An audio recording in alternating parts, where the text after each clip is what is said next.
We are your home theater and AV questions answered. This is AVRant.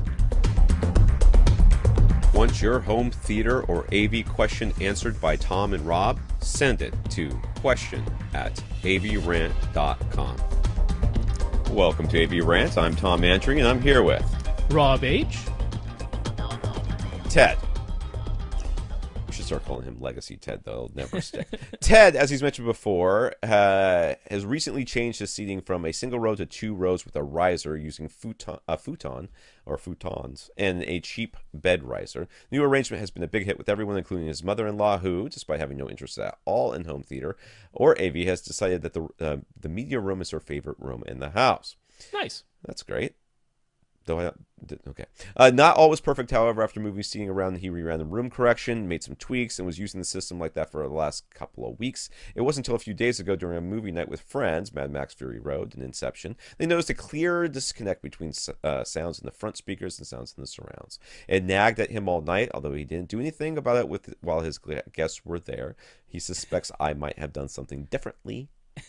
I probably wouldn't have, to be honest with you, dude.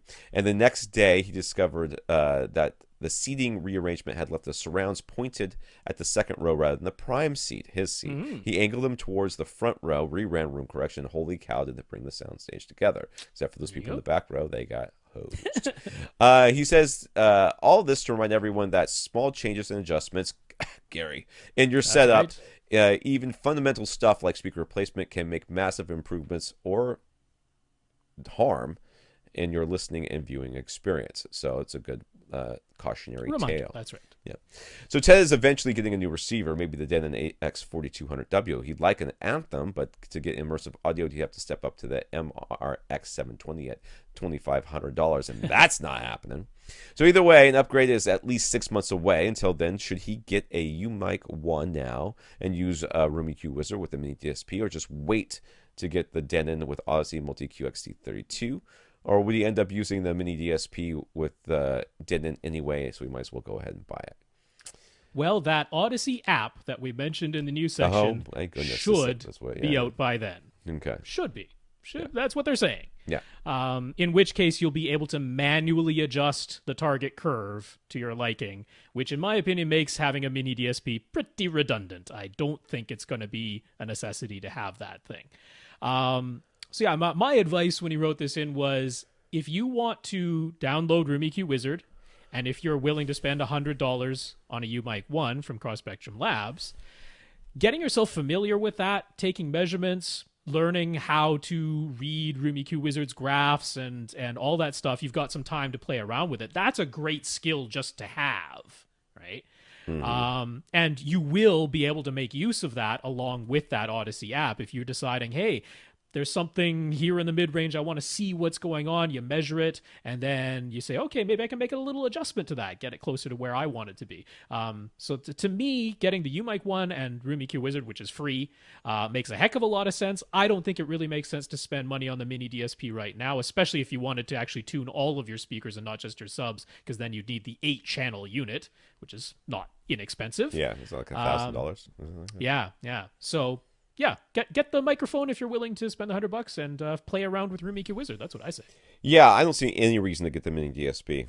Yeah, $100 for somebody like Ted, who's clearly interested in this stuff. Yes. Though, really, if we were smart men, you and I, which we clearly are not, we would tell him not to do this, because this is going to lead us down a rabbit hole of questions that are going to be unending. You, sir, are in trouble, because he will be asking you a lot of stuff, and that's fine. That's fine. That's what we're here for. But if we were smart and we wanted to head off a little bit, this we might go, you don't need that crap. Just wait for Odyssey. Odyssey, do it all for you. It'll be magic.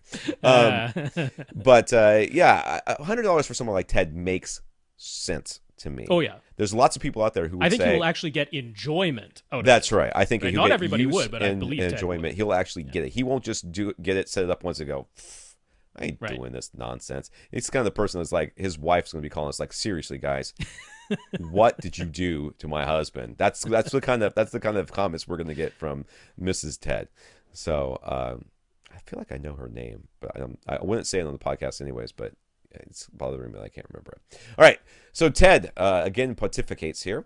Why do we AV? Seriously, why do we and everyone listening spend so much time and money on choosing and configuring speakers and amps and processors and subs?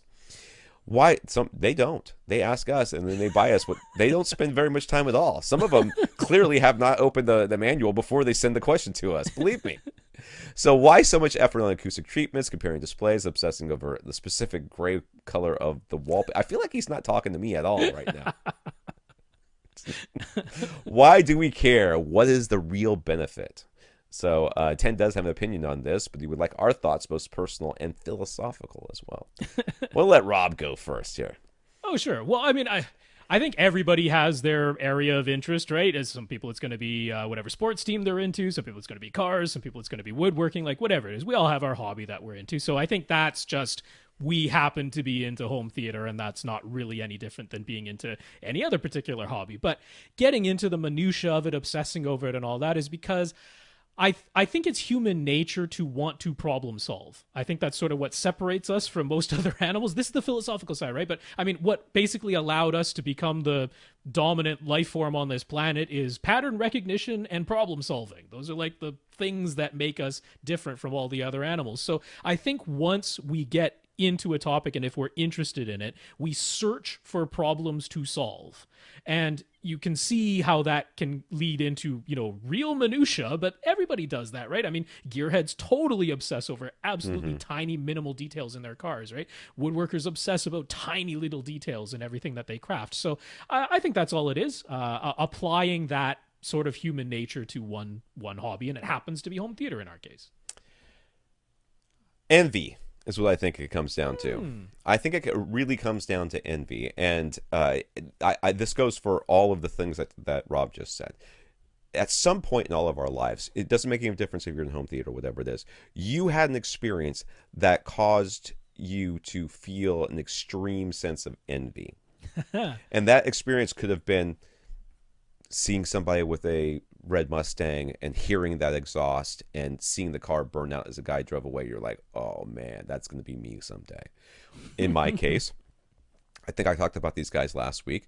These guys, when I was in college, they used to throw these parties and they had surround sound. My very first experience with surround sound. I had just watched Jurassic Park at my house, my apartment, which was in the same complex, on a 32-inch Hitachi CRT TV, and the sound came out of the TV, and I was perfectly happy. I felt like that was good. And this guy showed up at my house and said, he was talking to me about something. I don't have any idea why he was there anymore. All I remember is that he was like, "What did you got?" I'm like, "Jurassic Park." He goes, "Oh, cool." Like, it's a DVD, right? And I was like, "Yeah." He goes, "Oh, that's great. Did you get the THX version?" I'm like, "Yeah, I did." He goes, "You want to bring it over and watch it?" I'm like, I literally just watched it. He goes, Yeah. "No, seriously, dude, bring it over and watch it." He brings it over. We stick it in this thing. It may have been VHS, to be honest with you. I think it was VHS, so maybe it wasn't THX, but it was whatever it was. And he stuck it in. And I was like, "What am I experiencing? What is this? This is better than any movie theater I've ever been in. This is better than any of that. This is the best thing I've heard. I cannot believe I'm experiencing this right now." And it was amazing. It was amazing. And that was when that love was born for me. So if these different, and same thing for cooking, watching somebody create for the very first time a meal from scratch as they sort of made it up and tasting it and being part of that, I was like, wow, I really want to be able to do that. And I worked towards it, and now I can. So the two things I'm really kind of into is home theater and cooking. Those are my two deals. And it all comes from having these experiences that in some way exceeded our wildest expectations. And that is why I think that we get into this stuff. And once you get past the initial barrier to entrance, well, then you become like us, like all the people listening to this podcast. You become the experts. And there is some justification, some rationale when people are like, well, what TV should I buy? I'm like, well, let's talk about that for a couple of seconds. Or you go to somebody, your family's house, you're like, wow, that TV is totally inadequate for this space. Like, what are we talking about? It's 50 inches. I'm like, yeah. And you're sitting like 22 feet away from it. How do you even see the people's faces? So you become sort of the experts on the subject, and there's validation in that, and it just kind of keeps going on from there. So that's sort of where I come from. I think it's an envy thing, or a you know some sort of life experience that changes your worldview about what's possible. Ted says AV is an injection seat from reality. It takes over our two most used senses, which is visual and auditory, so that we can think about nothing else for the time and we are engaged with our AV systems. And the reason we invest so much into our AV systems, the better the AV system, the more it takes over our senses and the further away we are removed from reality. Dude, that sounds like drugs. I'm just going to say that. That sounds straight up like drugs, dude. But go on. For me, the movie night is how I check out from my worries and relax. The better my system gets, the more checked out I become for those 2 hours, and the happier I am when I check back in. It's like going on vacation. Side note, practicing jiu-jitsu has the same effect on Ted because the sensory dominance is all-consuming. All he's able to think about is how to avoid getting tapped out in that moment, and that disconnects me away from everything else in my life. Tom, I bet climbing has this effect on you. No. In fact, when he said that, he's absolutely right. Climbing is my third, and probably if I had to give up something, climbing would be last of the things I would give up. I would probably give up home theater before I gave up climbing. Wow. It's just saying something. It'd be tough. It would be real tough. But yeah, I really enjoy climbing. It is a very similar experience, and I'm sure all the runners and stuff and exercise people out there would say the same. So interesting topic, Ted. Thank you very much. But seriously, dude, it sounds like a drug. All right.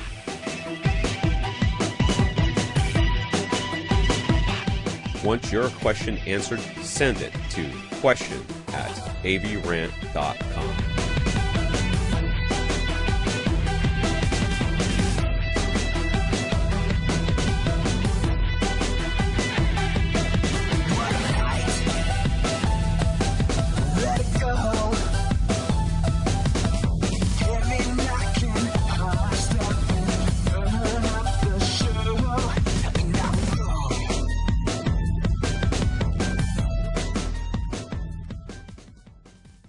This is AVRant. Now go out and listen to something.